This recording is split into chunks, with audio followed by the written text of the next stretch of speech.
Book ഫെയറിൽ ഒന്ന് പറഞ്ഞു, നമ്മളൊക്കെ കുടിയേറ്റക്കാരാണ്, അല്ലാതെ പ്രവാസികളല്ല. അവിടെ ഒരു വലിയ ഒരു പട്ടിയുണ്ട്. അപ്പോൾ ആ ഒരു ബ്ലാക്ക് ഡോഗ് നമ്മളെ ആക്രമിക്കാതിരിക്കാനുള്ള കാര്യങ്ങൾ നമ്മൾ ശ്രദ്ധിച്ചില്ലെങ്കിൽ അത് നമുക്ക് വലിയ വിനയായി തോന്നും. വലിയ സിനിമാ നടന്മാരും നടികളൊക്കെ ആത്മഹത്യ ചെയ്യുന്നതായിട്ട് നമ്മൾ കേട്ടിട്ടുണ്ട്. അപ്പം നമ്മൾ ഓർക്കും ഇവർക്ക് എന്താണ് കുഴപ്പം. GTVയുടെ കലയെ പ്രണയിക്കുന്നവർ എന്ന പ്രോഗ്രാമിലൂടെ ഞാൻ ഏറ്റവും ഇമ്പോർട്ടൻ്റ് ആയിട്ട് വിചാരിക്കുന്ന ഒരു കാര്യം പേഷ്യൻ്റ് ലിസണിങ് ആണ്. നമ്മൾക്ക് എല്ലാവർക്കും സംസാരിക്കാൻ ഭയങ്കര ഇഷ്ടമാണ്.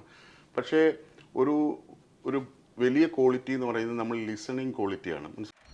അങ്ങനെ എനിക്ക് കുറേ വിമർശനങ്ങൾ വന്നതിന് ശേഷമാണ് ഞാൻ ഈ ജനകീയ സാഹിത്യം എഴുതിയിട്ട് ഈ ബ്ലൂ മാർലിൻ, പഗ്മാർക്ക് തുടങ്ങിയുള്ള കുറേ വളരെ സീരിയസ് കഥകൾ എഴുതുകയും അതിനെനിക്ക് എൻ്റെ ഒരുപാട് അവാർഡുകൾ കിട്ടിയിട്ടുമുണ്ട്.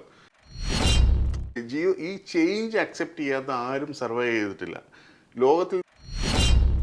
ഡിനോസറുകൾ പോലും ചേഞ്ചിനെ അക്സെപ്റ്റ് ചെയ്ത് തുടച്ചു മാറ്റിയിട്ടുണ്ട്. അപ്പം നമ്മൾ ജീവിതത്തിൽ ഇപ്പം ഞങ്ങളുടെ കമ്പനിയിലൊക്കെ ഇന്നൊരു ഒരു സോഫ്റ്റ്വെയർ ആണെങ്കിൽ നാളെ വേറൊരു സോഫ്റ്റ്വെയർ, അത് പഠിച്ചില്ലെങ്കിൽ നമ്മൾ ഔട്ടാണ്.